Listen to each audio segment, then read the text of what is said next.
Hey guys, it's Amelia, but not the pilot, just Amelia, and I have quite a few books, but also TV shows to talk to you about today. This is my August wrap-up. It's finally fall vibes here in Scotland. It's cold, it's raining, I'm wearing sweaters and drinking tea. Not that I ever really stopped, to be quite honest, we never had summer here, but let's get into it. So the only audiobook that I actually read last month was the first Harry Potter. I do an annual reread every year, so I read Harry Potter and the Philosopher's Stone by Jim Dale. That's the audiobook version that I like. I basically did that in a day because it's super fast. I already know the story as it goes, and I just reread it every year. And to clarify, we don't support Joanne in this household. Thank you. But that was the only audiobook that I did this month. I don't know why I have these like weird phases of being like obsessed with audiobooks and trying to consume as many books as possible. And then I go back to like physical books. I don't know why. I was just thinking the other day, I was like, I'm not listening to any audiobooks right now. I literally just like commute in silence. So I read some quite exciting books this month, but I'm gonna start with some standalones before I get into the series. So first off, I read The Familiar by Leigh Bardugo. It's her new book. I really enjoyed it. I thought it was really fun. It's a bit slow, but I think that's just because I'm not super into historical romances. Like I like them a lot, but I did find this one like really heavy on historical and not as much like action as I'm used to. So the beginning was just like a ton of setup. It was really interesting because I don't know anything about Spain's history basically at all, but I also sort of felt like I was like missing things. Like I was like, I would understand this more if I knew the history.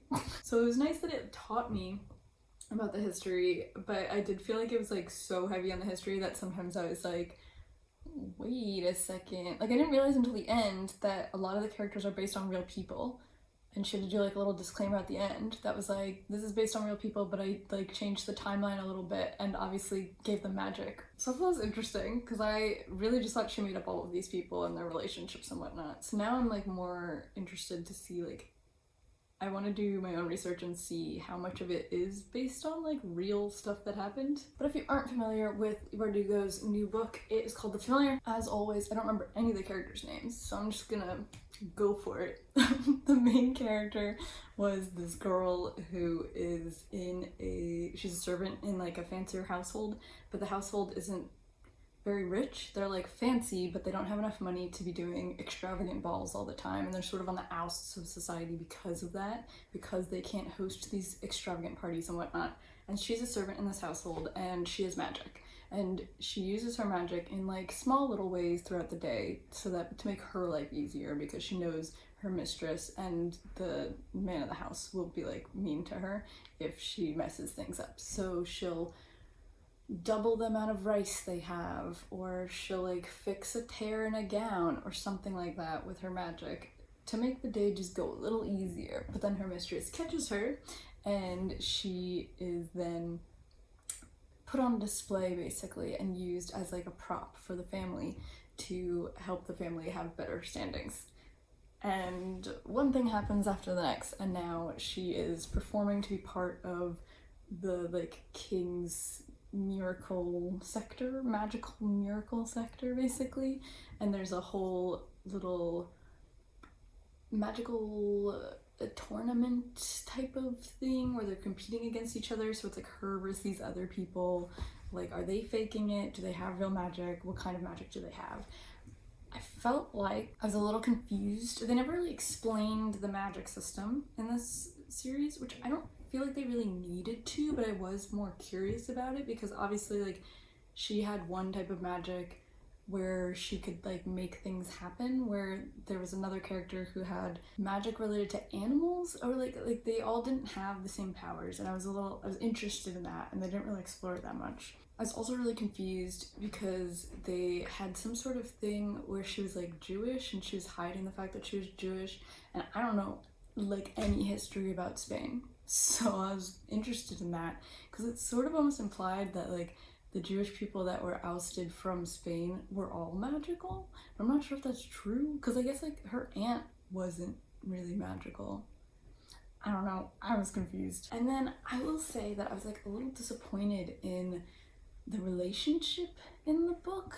Because at first I was like, oh, there's not gonna be any romance in this, that's interesting. But then there was, and I was sort of disappointed that there was, and I thought the relationship was fine. And it like made sense, but I also was like, oh. But it did like make the plot more interesting. So fine. But I will say I didn't really love the ending. I thought the ending was a bit happy. It was too happy. I didn't need a happy ending. Yet again, don't remember the characters' names, but I really liked the one guy character. I can't remember his name. But the one man that was magical that they meet a bit later on in the book, I thought was a really interesting character. I thought all the characters were really well done and very dynamic and interesting. Like we have the rich mistress who is like really worried about fitting in with society, and she's like a fancy lady, but like she doesn't have the money to be the fancy lady type of thing. And then we have this servant who's like magical, but she's only being used for her magic. But the most interesting character for me was there was this one man. I don't want to spoil anything, so I'm going to do this very vaguely, but there's this other guy who's magical, and I thought he was really interesting to me because he almost played like a typically female character. He was like using his body to get his way to the top, but then also like he was a horrible person and he's punished for his crimes basically. So I thought that was interesting because I was like, oh, if this is a woman, I probably would have cheered for her. I'd be like, yeah, go girl. If this was a guy, I was like, you suck. So I thought it was interesting. I thought it was, yeah, I really liked it. It's definitely an adult novel. It's definitely historical fiction. It's not really like the other things that she's written. It's not as fast paced, but I still enjoyed it. And it definitely like picked up when you got about 100 pages in, I would say. Next, I was in Italy, so I read a ton of different Italian books. Well, not a ton, but 2 different Italian books when I was there. So I read One Italian Summer. I read this on the plane, so disclaimer as always, I think something hits different about plane books. I don't know what it is, but I know like when you eat on a plane it tastes different. I think when you read a book on a plane it tastes different. I really liked this one. I went into it thinking it was gonna be like a silly little rom-com, and then it was definitely not, so prepare yourself for that. But I thought it was really well written and very interesting. It still is like rom-com-y, but I almost want to say like the romance with the boys is not the main thing. It's more about a love letter to mothers, like a mother-daughter relationship, which I thought was really interesting, and it made me cry multiple times on the plane. But basically the concept is our main character, who I don't remember her name, Katie. Her name is Katie.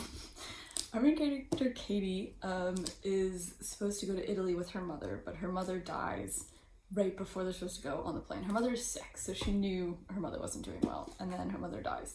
And so they don't get to go on this Italian trip that like her mom had always talked about, like, oh, when I was younger, I loved going to Italy, like I want to take you there one day and we'll like relive the glory days type of thing. And she never gets to go, but Katie decides to go on this trip anyway without her mom as like a little finding moment in her 30s, and it made me really sad on the plane. But basically it's about her sort of finding herself in her 30s in Italy, having one of those eat, pray, love experiences. And it's got a little bit of magical realism. She gets to, I think it's in Positano. It's in Positano, and she gets there and she's married, but she married really young, and she's having like all these second thoughts about her life and how her mom is now out of her life and she feels really lost. She doesn't have like an anchor anymore. She doesn't know how to make decisions. She doesn't know what she's doing with her life. And so she goes to Italy, like trying to find what her mom liked about Italy and also trying to come to terms with her grief. And when she gets there, she runs into her mom as a 30-year-old. And then things go down. So I thought it was really fun and I liked it a lot. It's a great little summer read, super fast as well as like really short. And it has lots of good Italian vibes, good food. I'm really curious about like where the different places that she went. I'm assuming were all real places. So I sort of like want to look them up and then like tag them as maybe if I go there one day, I'll go try out the restaurants she recommended. But I thought it was really funny because, so I read this, and then I also read My Brilliant Friend, which is set in Napoli. So I read 2 books that are set in the south of Italy, even though I was up in Cinque Terre, which is in the north.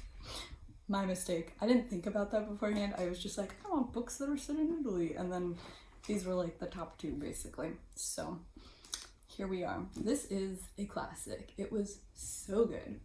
So the reason I know about this book actually is because a couple years ago there was some big drama about the author, because the author is Elena Ferrante. She's like anonymous basically, like no one knows what she looks like. She's never really done like physical interviews like that. And she's managed to get away with never being known. And she basically has 5 books in this series and nothing else. And we know nothing about her besides the fact that she's born in Napoli, or at least that's what she claims. So I just think it's really interesting. And there was this drama a couple years ago with this like investigative reporter doing a bunch of research and then like outing her and saying that she was like this one lady that lives in Rome or something. And everyone was sort of like, why'd you out this woman who clearly does not want to be ousted? Like, she's just living her life in peace, leave her alone. And then there's also been other theories that it's like, it's actually her husband that wrote it, like it's actually this translator that wrote it. There's all these theories, which I think is really interesting to add a little spice to the whole drama of the story, which is really well written as well. So basically it's follows like a whole span of lifetime from when I think they're like 7 or 8 when it starts, and at the end they're in their 20, no, they're only like 14 maybe. Concerning, interesting. Anyway, I didn't register that until right now. Basically, it's about her, so it's almost like sort of a memoir as well, which is interesting. Like, I don't know how much of it is true, but it seems like it's a memoir. It's written like a memoir, and it's about her. Her name is Helena. I think the main character's name is Helena. I was a little confused because they were using a lot of nicknames. There's a lot of different names going on in the story, which was a bit confusing, but I think the main character's name is Elena, but sometimes she goes by Lenu. And then it's about her best friend Lila, and how they both grow up in the same neighborhood. They're very different types of people. Like, Lila is very naturally smart, but also like chaotic and like just living wild. And Elena is very like refrained, and she's also very smart, but she has to try very hard to be very smart. And it's about how they both come from different family backgrounds, and they have all these different struggles living in Napoli. It's a very interesting microcosm of that time period in Italy as well, with like how the masculinity is just depicted, and it's a very interesting look at gender and how these 2 women have to act in their situations, and how they have all these dreams and goals and wants, but they are constantly pushed aside because they are women and they have to do this other thing.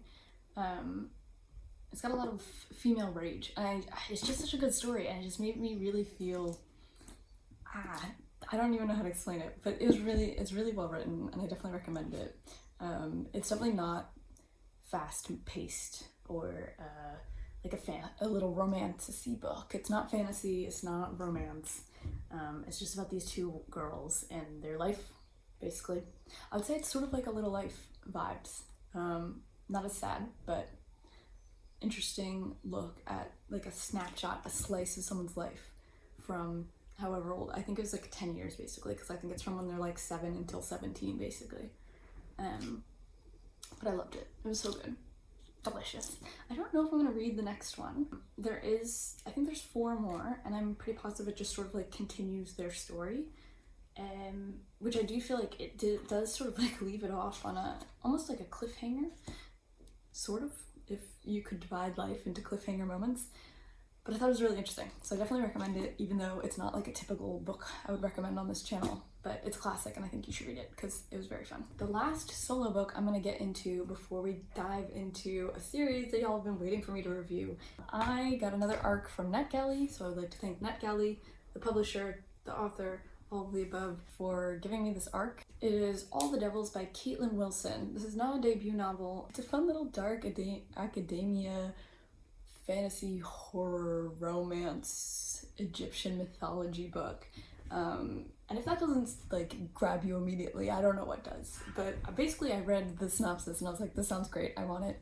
And it was good. I wouldn't say it's like the best, but I had fun. I think if I read it in like 2012, I would have like adored it, because it's very that kind of vibe. It's like constant action, which was really good for it, but it wasn't like super, I don't know, like the writing was fine, but I felt like there was a lot of plot holes and like things that never really added up to anything. They were just sort of thrown in there for like fantasy spice. And I thought the romance made no sense. It was basically just like they're attracted to each other and he's really hot, and that's it. Which it's valid. Okay, some relationships are like that, especially like high school ones, but at the same time, like I feel like when I'm reading, I want more from a relationship, because I feel like that's such the constant trope of just like, oh, they're both like into each other, and it's like he's just so hot, so we're gonna trust him. And I'm like, no, girl, don't trust this man, you don't know anything about him. Okay, so basically what the story is it's called All the Devils, and it is about this girl named Andromeda, but she goes by Andy, and her older sister has recently passed away in mysterious circumstances. And when she's at the funeral, Andy checks the body of her dead sister for matching tattoos that they have recently gotten, and realizes that the sister doesn't have the tattoo. So she's like, that's not my sister. That's not my sister. She is not dead. And so then she enrolls in the private school that her sister was in to try to solve this murder case and find her sister, because she's convinced her sister is still alive somewhere. So I think it's a fun little setup, right? And so we're in a fancy rich people private school with all these drama and like cult vibes. And she almost immediately like hates it there. She's definitely like, I'm quirky and I don't want to belong here. Like, I'm not one of those people. So I didn't love that. But she basically gets there and immediately starts trying to like research what happened to her sister, and immediately is getting in trouble with like a secret cult society thing, which is pretty obvious from the beginning. I would say nothing in this book was particularly new ideas or surprising. A lot of it I was like, classic cults at a school, like classic gothic horror.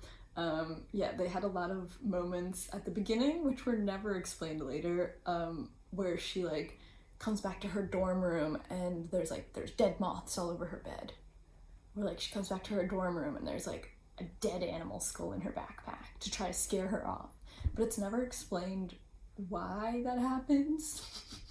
I honestly think the author forgot about it. I almost forgot about it, but then at the end I was like, wait a second.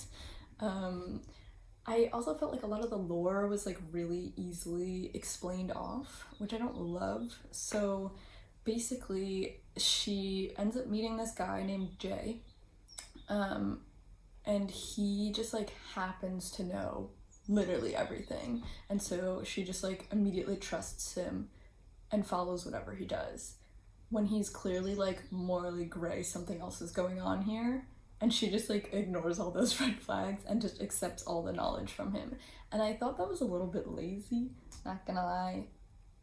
It's also like she's just like, oh, he's really hot, so I'm just gonna follow him and trust whatever he does. And then there are like a couple moments where she's like, I don't trust you, you've broken my trust. And then like literally the next page she forgives him, but there's no like reason why she forgives him. She just does, and just moves on, and we just carry on. So I didn't love that, but it is quite fun. There's a lot of like tropey action things going on. There's a really fun scene in it that I was thinking about. There's like this scene where they're in the water. It's like a stormy night, and there's this like fight. They're fighting off people in the water, and she's like almost drowning and all this stuff. And it reminded me of that scene in Twilight, and I was thinking, I was like, not enough authors utilize like a spooky little ocean drowning moment like in New Moon, because I love that scene in New Moon, and this scene was great. So I feel like that really redeemed it. The amount of action that was happening in this book, the amount of like hurt comfort, the amount of like tropey moments where he's just like, I just need to protect you. I was like, okay, Edward, do it. But yeah, I would say a lot of the plot was quite obvious besides that, and it wasn't insanely exciting, although I will say I was like reading it quite quickly. But I think that's a nod to the fact that there was so much action going on in the story. I thought the conclusion was fine, and it's definitely set up for a sequel, which I do not think I'm going to read. But I thought it was fun. It's very young adult as well. There's like back in the day, the good old young adult novels where they're not having spicy scenes every 5 seconds. This is like a true young adult novel. They kiss like once and they hold hands and it's crazy. So I liked that a lot. And then there's this whole like Egyptian mythology thing going on, which I really like. I feel like I don't read a lot of Egyptian mythology things, but I was one of those Egyptology kids, you know? I was one of those. And so I love Egyptian mythology. I also loved House of Anubis, and I feel like this sort of had House of Anubis vibes. Kind of. Yeah, so there's that. So let's get into it. Okay, so I read Carval. I finally read it. It was so good. Where do I even start about it? So if you didn't see, a couple months ago, I read Once Upon a Broken Heart, which is the spin-off trilogy, like sequel series to Caraval. So the first one is Carval, the second one is Legendary, and the third one is Finale. And basically I had just picked up Once Upon a Broken Heart because I kept seeing fan art for it and I really liked the covers and I loved those books. However, I honestly think it's fine that I read them out of order because it wasn't really too much spoilerly stuff.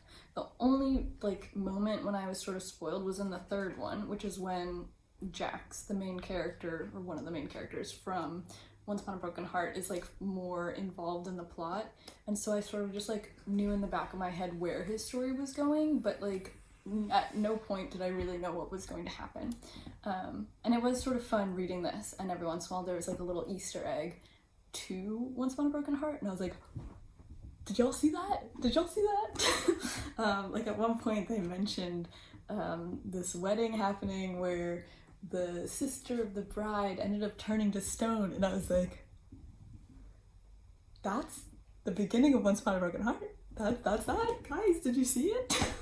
So I was like freaking out a little bit. But I just gotta say, I love Stephanie Carver's writing. It's just so fun. I feel like it's really like catchy. It's not overly complicated. It's like a classic young adult novel. Perfect young adult fantasy. I'm obsessed with it. I also just like, I think her like ideas are so creative. Like there was no moments in these books where I really knew what was gonna happen next. She really is surprising me, which I feel like doesn't happen very often anymore because I've subconsciously pick up on, oh, like this is the way a story progresses. This is what's gonna happen next. In these ones, I never really know what's going on. And I love that. But it all adds up and it all makes sense. And they're so creative. If you don't know what Carval is about, it is a sort of carnival type of story. It's lots of curses and magic and true love, and it's just delicious. And basically what happens is there's these two sisters. I'm reading a lot of book with sisters recently, don't know what's going on. It's these two sisters, Scarlett and Donatella. She goes by Tella. And they are, their whole lives, they've always wanted to go to this carnival that happens once a year. It's always in a different place and it's magical. And so ever since they were young, they've been like writing letters to the master of the carnival, and his name is Legend. And they're like, please sir, can we come to your carnival? We love it so much. And he never responds because they're children, but it's now their 18th birthday. And he finally responds and he's like, here are 2 tickets to my carnival, because you can only go if you are personally invited and have a ticket. So the one sister, Tella, who's like the younger, carefree one, like wild girl, she's like, yeah, let's go, we're going. And the older sister, whose perspective it's from, whose name is Scarlett, she is the like proper one, the very reserved one, the protective one. And so she doesn't really want to go because she's really worried and she needs to protect her sister. And also she's supposed to be getting married tomorrow or like next week. And so she's like, I can't risk that. we can't do that. We finally have a plan. Like, we already have our life plan. We can't go on this crazy carnival trip. Anyway, they end up at the carnival, and it's just so interesting. It's so good because it's such a cool world that she's built with all this like magic and like just extraordinary illusions and things happening. And when you're in the carnival, it lasts maybe a week, maybe 3 days, like a set amount of time, and it's really hard to tell what's reality and what's not. And the whole point of the carnival is you're supposed to like answer this riddle, so whatever the riddle is of the game. And so Scarlett then has to solve this riddle by herself because she was separated from her sister, and she ends up with this one guy and he's like helping her out, but is it all a game? Is he part of the staff that runs the game? Is he real? Is he like telling the truth? Like, what is real and what's not? Is it part of the game? Who knows? Is she in love with him now? Is he in love with her? Like, oh, it was delicious. It's just so interesting. So basically it's like Legend runs the game, but he has this whole staff of players who are also involved in the game and help the game run. It's very fun. So that's the first one, and then there's 2 more, but I don't really want to say too much more about them because I don't want to spoil what happens. But basically it eventually ties into the Once Upon a Broken Heart plot, which has this whole concept of fates, who are like, it's sort of like a tarot deck. If all of the characters in the tarot deck were like minor gods. So there's all these different fates. I also think the fates are like a fascinating concept, because there's like the fate who's the Prince of Broken Hearts, there's the assassin, there's the fallen star, the master of poison, the miserable queen, or whatever. Like, they all have sort of archetypal high fantasy characters with a twist, and each one is sort of in charge of its own like minor thing. So like the Prince of Hearts, who is Jax, one of the main characters in Once Upon a Broken Heart, is like the god of broken hearts and love, and like he has all these interesting, like, if he kisses you you'll die unless he's your true love. Like, he can manipulate people's emotions and their hearts. It's all just very interesting world building. So these are really good. I like cannot recommend them enough. So there's these 3, and then there's the 3 spin-off ones. You could read them in either order. I read them in the wrong order, and obviously it was fine. And then there's a new one coming out, I think in November maybe, so I'm quite excited for that. It's called Spectacular, and I think it's like a Christmas special book. I don't know. All I will say is the 3rd one does end with a sort of like open door for the author to write another book from the one sister's perspective. So I think that's exciting. But I really loved them. So that was really fun. I almost like honestly want to reread Once Upon a Broken Heart now, again, like now that I've read them in the correct order. But I don't have time for that, so we're gonna move on. So I definitely recommend those. I give them all 5 stars basically. I just thought they were such a fun little fantasy fun time. Definitely young adults. As I said before, they just kiss like maybe once, and it's such a big deal. But I also love like the whole fantasy of it all. There's so many like cool visuals. They're always wearing beautiful gowns. They're going to balls, they're going to mask balls, they're going to circuses. It's just so much fun. So there's that. And then last but not least, I wanted to talk a little bit about some movie and TV adaptations, because I have spent a lot of time this month watching different movie adaptations of the books that I've recently read. So I just read Great Expectations last month, if you recall, and so I finally got around to watching 3 different adaptations, and I would like to tell you right now that the best adaptation is the 2012 movie with Helena Bonham Carter as Miss Havisham. If you are an English student and you don't want to read the book, or you need help understanding the book, watch that one, because it has so many fun details from the book that none of the other ones did, and it's so very accurate. It's missing like only a few subplots going on, but besides that, I thought it was like, this is exactly how I imagined it. This is exactly how it was supposed to be. But let's get into it. So first off, I first watched the 2011 BBC miniseries that has Douglas Booth as Pip and Gillian Anderson as Miss Havisham. I thought this was really interesting. There's only 3 episodes. It is very visually pretty and dramatic, which I think all of the different versions I watched have in common. Like, they all have lots of like gray misty shots in between the scenes of like, oh, there's birds flying, or like just like look at the marshes or whatever. And I thought this was really interesting because this is the first one I watched, and it really had horror vibes. And I hadn't realized when I was reading the books that it could be a horror story. Because in my head, I was just like, oh, it's a classic, things are happening, whatever. But now, looking back at it, I'm like, oh yeah, it does have a lot of horror elements. Like, Miss Havisham is supposed to be sort of terrifying. Like, he's a young boy, and this woman is so weird and spooky and lives in this house full of cobwebs. It's a horror story. And then towards the end of the book, it becomes more of like a mystery, because they're trying to solve, rather, Pip is trying to solve, where did the money come from?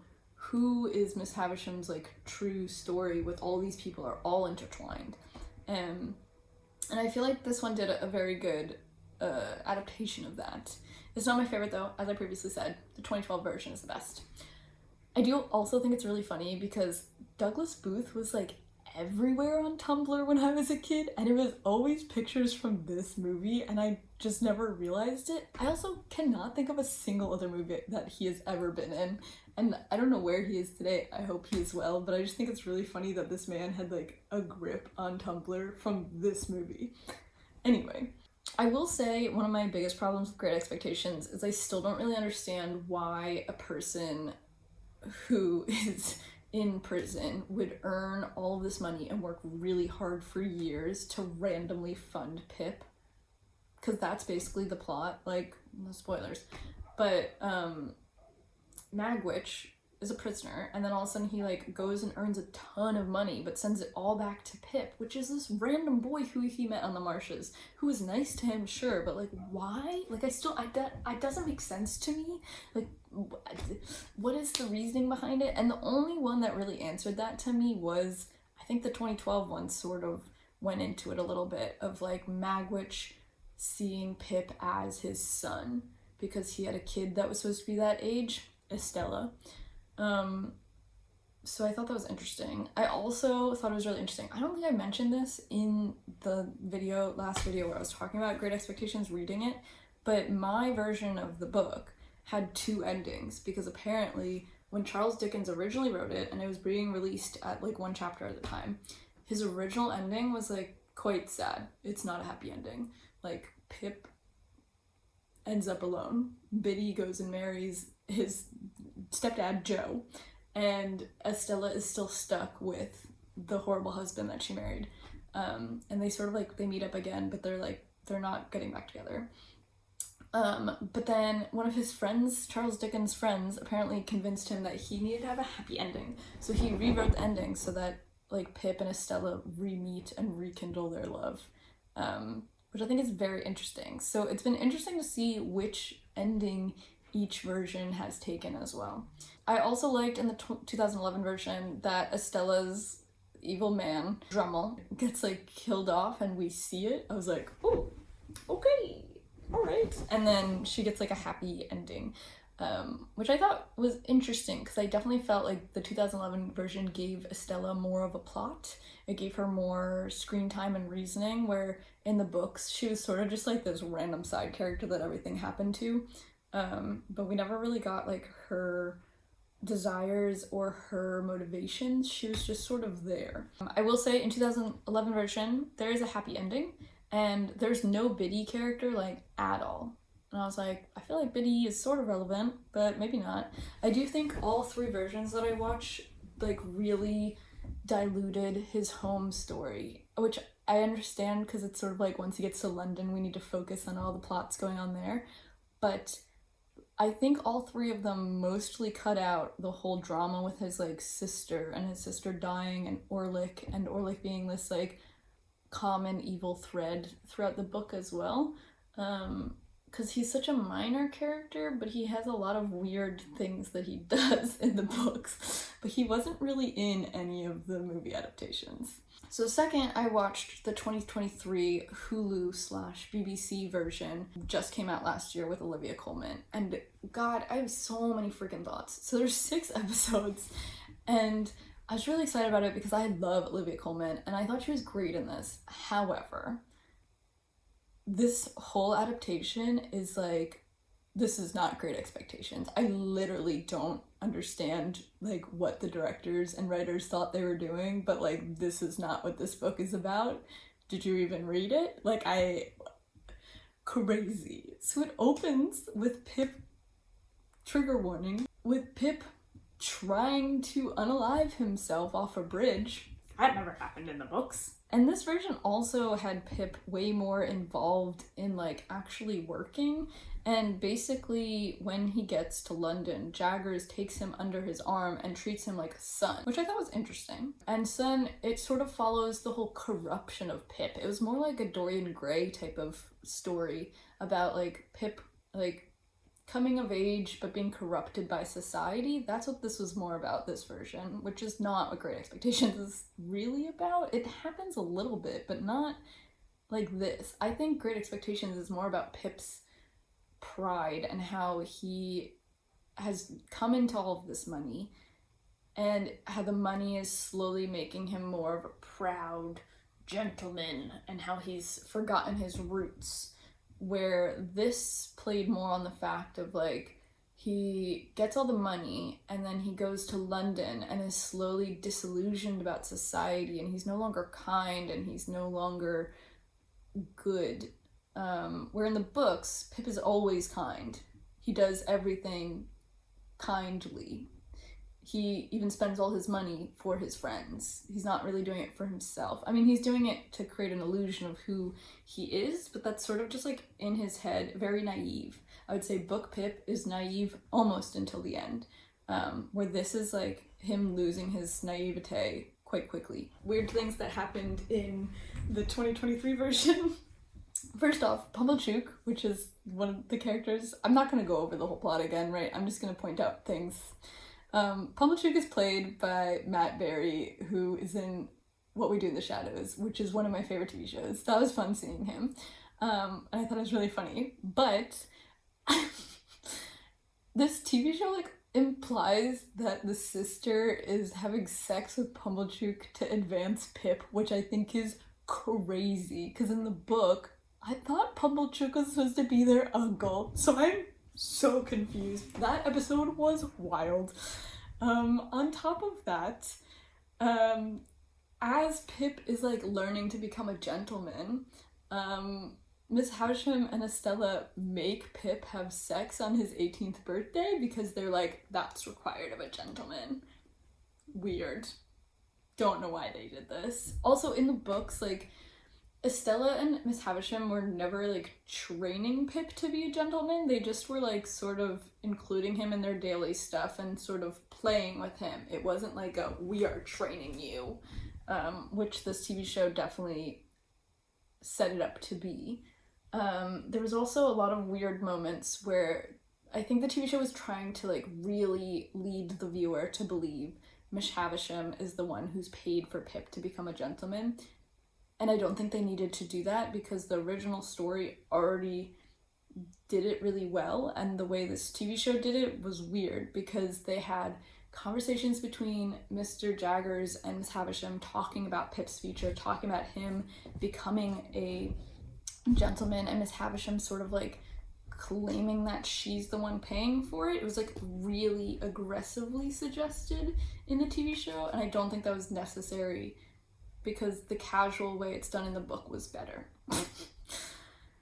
Anyway, oh my god, I literally have like pages of notes from watching this TV show because it's freaking insane. I did like Estella's personality in the 2020 version. I think she had more of a focus and more of a personality going on than the other ones. I I also liked the game that they were playing with young Pip, because in the books they were just sort of playing like a card game and then making fun of him for not like knowing cards or something. But in this they played more of a game that was like related to love and sort of foreshadowed the whole storyline, and I thought that made sense. But it had to do with like a blindfold and it was sort of like a Marco Polo type of vibe. So I thought that was interesting.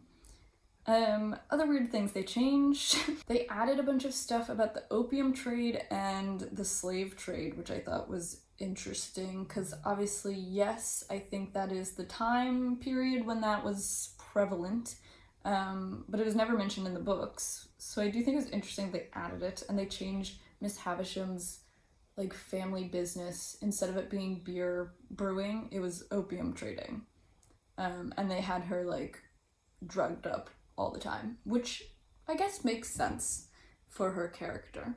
But Miss Havisham was definitely, Olivia Coleman played her way more serious and like not as insane. Like she was mentally there, she was just like on drugs sometimes, but she was very manipulative and knew what was going on the whole time. And I thought that was interesting. But not how I pictured Miss Havisham. I think there's gotta be this sort of not fully there element. I don't know. I felt like because she's so torn up about this marriage that never happened years ago. She's never moved on, and it's affected her whole life. And that's not like something a sane person does. And I don't understand. I don't know. I thought that was done strangely. So then we get Pip's slow corruption of becoming a gentleman, but Mr. Jaggers really took him under his arm and like trains him to do stuff with Jaggers. Like Pip is now Mr. Jaggers' assistant, and they're doing these trading deals and manipulating people, and Pip is slowly coming to the realization that like Mr. Jaggers is a horrible person doing all of these weird work things for money, but like killing people in the process or like destroying lives in the process. And Pip is slowly coming to terms with that and like accepting that as normal. So I don't love that because I feel like book Pip is so kind and would never do something like that willingly. And so then they have this whole plot of Mr. Jaggers and Pip scamming Drummle, basically, and trying to destroy Drummle, but instead it sort of backfires because in a turn of luck, a storm destroys their like shipments and stuff, which leaves Drummle like out of a bunch of money but fine, and leaves Pip and Jaggers completely out of money because Jaggers invested all of Pip's money for him, basically, and was like, I'm gonna make you rich, and then it all fails. So then Pip is now completely penniless, down on his luck, ruined, also finds out all this stuff about Magwitch being his actual benefactor and Estella not meant for him and all of that. I also felt like Pip was like smarter and craftier in this show than he was in the books. Like in the books he's sort of just vibing, and he's smart, but he's not like smart and crafty like this. I also thought it was weird how Drummle was sort of old in this version. In the books, Drummle is like one of Pip's contemporaries, like they're friends at the gentleman club, and this was like Drummle is like an old man and Pip is never his friend, and Herbert isn't really involved either. So I thought that was a weird choice by the writers and directors. I loved Wemmick's house. I thought Wemmick was so funny in the TV show with his like massive like cannonballs and the drawbridge and the like that whole vibe. I thought that was very funny, and that's how I pictured that. And then the end, I was like, what is going on? So Magwitch comes and Pip is living in squalor even though he should be living like very fancy as he is in the book. Estella is self-harming, Magwitch saves her, which is not in the book. Jaggers is all involved in everything. No, Wemmick is like barely there, and his old man is not, which made me really sad because I love the old man. Wemmick tells Pip everything. Estella meets her dad, Magwitch, which never happens in the book. Magwitch brings Estella to Havisham in this, which is not what happened either. It was supposed to be Jaggers like sort of stole Estella and then gave her to Havisham. And it just made like Compion, I don't remember what his name is, the other guy. It made Compion into like this like very flat villain character. And then he's like trying to shoot Herbert, the Compion guy. Comp is trying to shoot Herbert. I don't know why that's happening. Like, that never happened. And he had like this whole plot of like he visited Pip's house and he like goes and does all these like evil things, and it was just so weird. And then at the end, Miss Havisham kills him, which was crazy.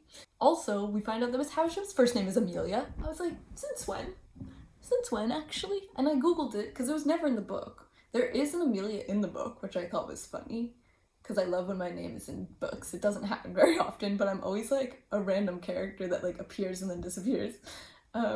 But there was a random character named Amelia. I want to say it was Estella's mom, but in this, Miss Havisham's first name was Amelia, and I was like, oh, hey girl. Then this is where like Pip goes to hang himself. Estella's mom, we find out, was an enslaved person from Kentucky who escapes and came here. And then Biddy is a feminist, and the sister never died, and then Jaggers gets shot. It's literally just like a completely different story at this point by the last episode. Compasson kills Magwitch, and then Pip tries to kill Compasson, but Havisham does it. And then Pip turns down Estella and marries Biddy. And that's when I was like, this is a completely different story. This is not how it ends. This is not, none of this, I don't like it. I don't like it at all. This was a really weird ending. It was a happy ending. And I don't really understand why there was like an Orlick character for like 3 seconds and we never went back to it. And I feel like a lot of things were not explained. I just don't think it's a very good adaptation. I thought it was like a fun, crazy TV show where you're like, what is going on? But it was not a good adaptation at all. So then we get to my favorite version, 2012 version with Helena Bonham Carter as Havisham. First off, I want to point out that this movie came out right after the last Harry Potter or something like that, and almost all the Harry Potter actors are in this movie. Helena plays Havisham. The guy who plays Hagrid, Robbie Coltrane, I want to say his name is, plays Jaggers, which does not make sense to me because Hagrid is a lovely little man and Jaggers is the worst human on the earth. And I know, they're an actor, but I didn't like it. And then the guy who plays Voldemort plays Magwitch. And then the girl who plays Lavender Brown, Jessie Caves, played Biddy. It was crazy, honestly. They're just truly absurd. I also thought it was interesting casting-wise. This one had the child who played Pip and the adult were actually brothers, so they looked a lot alike, which was quite cool. I also love, you gotta have a mud fight. Every single Great Expectations adaptation has this crazy mud fight in the beginning, which is in the books, yes, but like, not that I didn't think it was important, but I just think it's funny that like this is a staple of a Great Expectations like adaptation. If it doesn't have it, then it's a really bad adaptation. But I was just really excited about how accurate the 2012 version is. Had multiple people at the dinner at the beginning. They had the whole thing with the tar water and the brandy. There's just a lot of like little moments that were like very specific things in the book that were picked up in this version that were not mentioned at all in the other versions, which I understand because it's quite hard to make an adaptation. There's so many things to cut and there's so much to focus on, like which things do you include, which do you not. And I think this version did a really good job of mentioning those little moments that for like a true fan, which I guess I am now, would recognize and be excited about. Like the old man, Wemmick's dad, they call the old man. And he wasn't, I don't think he was in any of the other versions, or if he was, it wasn't really mentioned and it wasn't a big deal. In this, the old man is in it and I love him.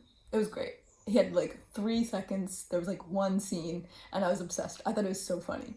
And it's such like a good little moment from the story as like another character for them to interact with and see like how Pip is kind. Pip is kind because he immediately is really nice to this old man and like accepts Wemmick's situation and like helps out because Wemmick is like, old man can't hear, you gotta yell at him and just nod all the time. And Pip is like, okay. got it, let's go. And I really loved that moment in the book because it's also like a sort of funny moment out of the whole horrors that are going on. What else? I just love Helena. Helena makes so much sense. Helena Bonham Carter makes so much sense for Miss Havisham. Like, she's sort of spooky, sort of weird, and that's what Miss Havisham is, and it was perfect.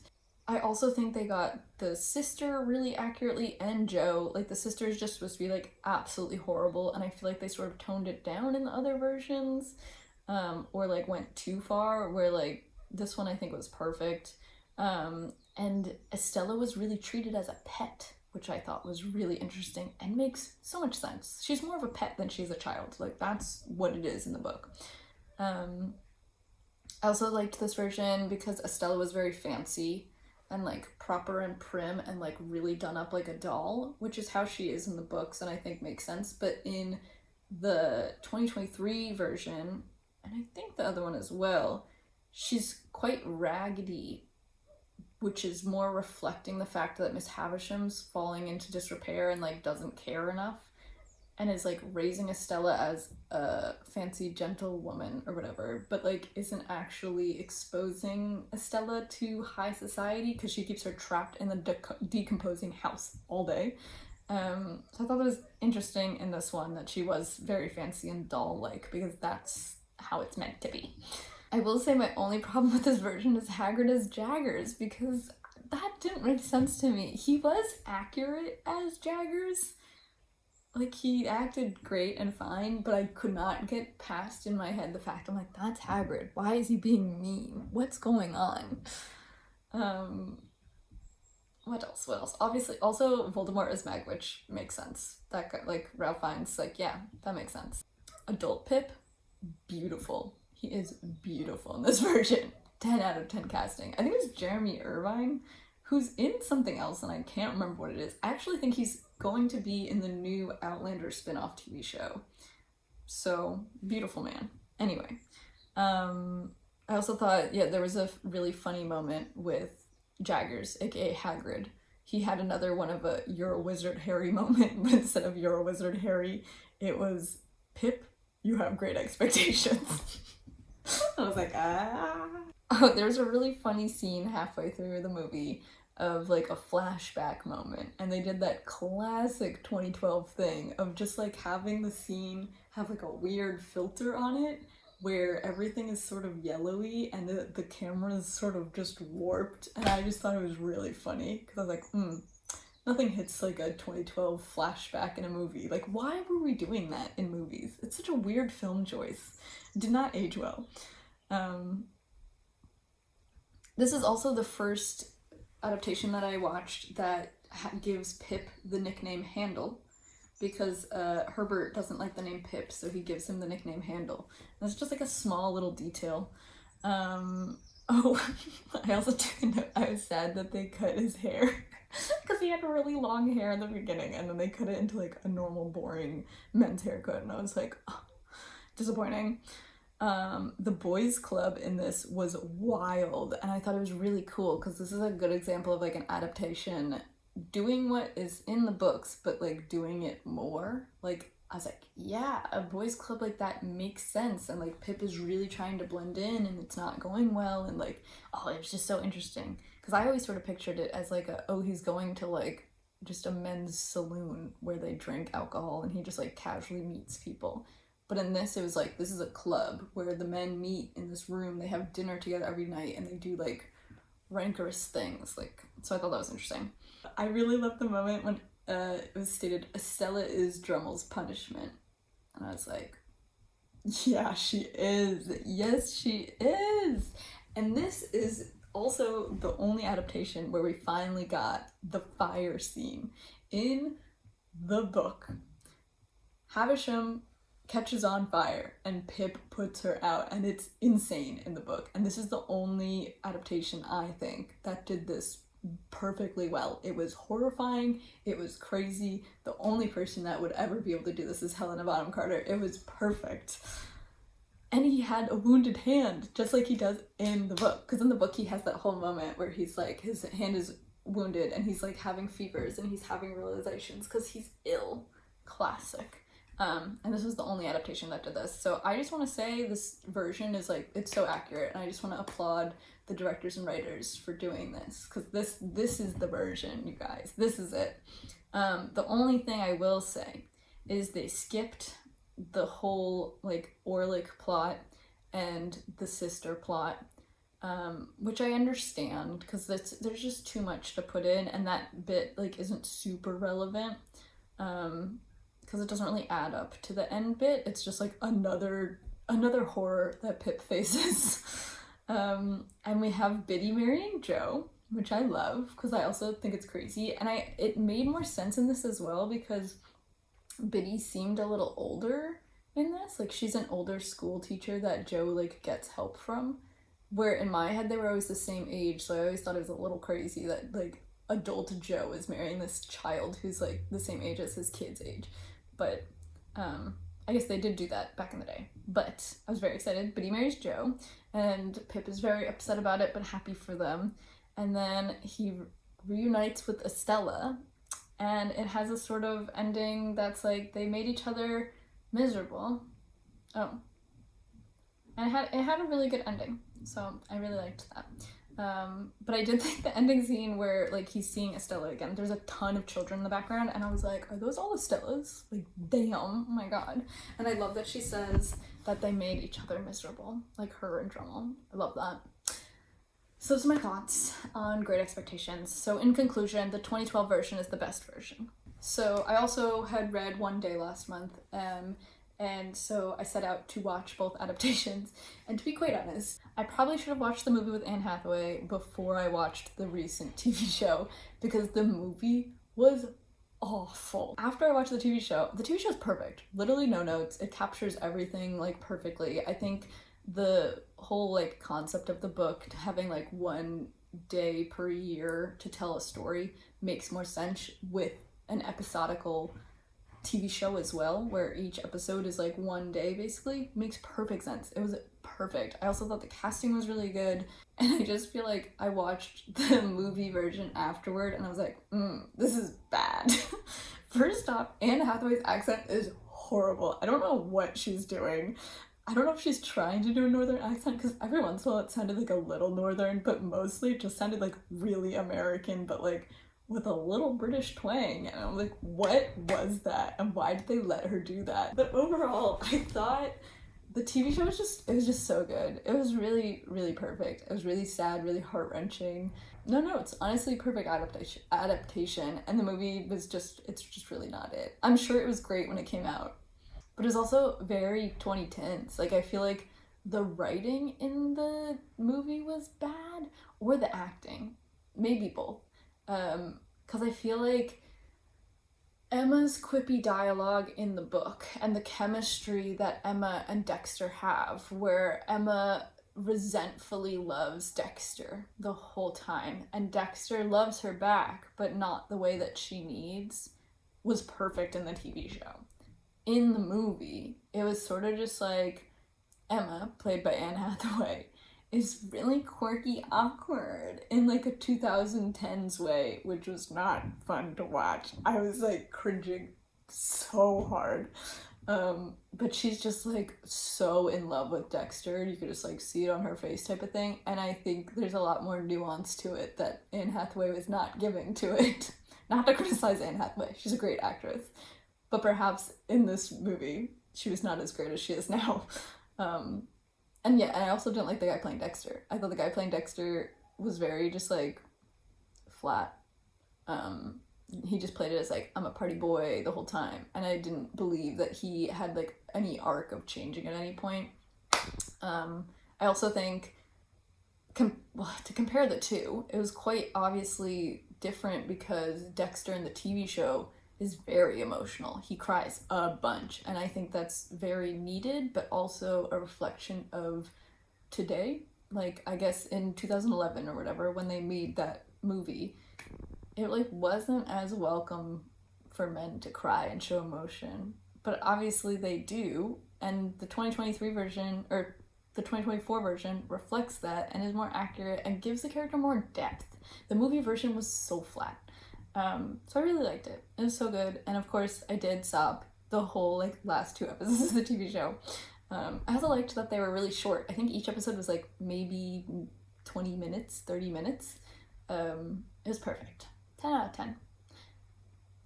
That's all I have for today. I know this video is so long. I apologize, but I yapped. I had a lot to say. But I just want to say next month, I do plan on watching My Brilliant Friend is a TV show on HBO. So I'm hoping to watch that. I'm also hoping to get to House of Dragons and the new Rings of Power TV show. And also finish Outlander. I'm still reading Outlander. I'm on Fiery Cross. I'm so tired of this book. I'm really not that far in. Like, I'm only maybe 100 pages in. I'm trying to get through all of them. I have 4 more after this, so wish me luck. Maybe I'll finish this one this month, hopefully. And then I'm also planning on reading the Emily Wilde books this month. I have Emily Wilde Encyclopedia of Fairies, which is the first one, and Emily Wilde's Map of the Otherlands. I think these titles are really weird. It seems very kiddish. I don't know anything about it, but I know a lot of people have been talking about them recently. And I also have a arc of this on NetGalley to review, which I'm a little confused about because why did they give me an arc when the book is physically out already and I'm holding it in my hand? I don't know. But I'm gonna read these. We're actually reading them for my book club, so I'm excited for that. I'm also planning on reading The Pairing by Casey McQuiston. This is not the cover. This is like, my friend took the dust jacket off to loan it to me, so. But I'm really excited about this. It's also supposedly set all over Europe. They have like a little map, which I'm quite excited about. But my friend was like, oh my god, you should read this because you just went to Italy. And I was like, I should. You're right. So I'm hoping to read that. I have a bunch of spooky ooky books planned to read because we're now in autumn. I'm very excited. But if you have any autumn autumnal recommendations, please let me know down below because I'm always looking for new books to read. Thanks for joining me, and I hope you enjoyed that. I also wanted to point out Storygraph, not sponsored, but I wish, has started doing this new feature on their app. I think it's probably also on the webpage as well, where it gives you like a wrap-up summary each month of all the books that you read. So it says last month I read 3,075 pages and my average rating for books was 3. I mostly read fantasy, young adult, historical, contemporary, and horror, and I mostly read print books, 88%, and only 13% digital. So I just think it's fun I love a little graphic, you know? So I think that's really cool. So now instead of just doing like the yearly statistics, they also do a monthly one. And then there was other versions of this little graphic that they make as well. They also do one that shows you all the covers of the books you read and some things like that. So I thought that's really fun. So definitely check that out. We love Storygraph in this household. Friend me on Storygraph and Goodreads down below. Thank you guys for watching. Love you, bye!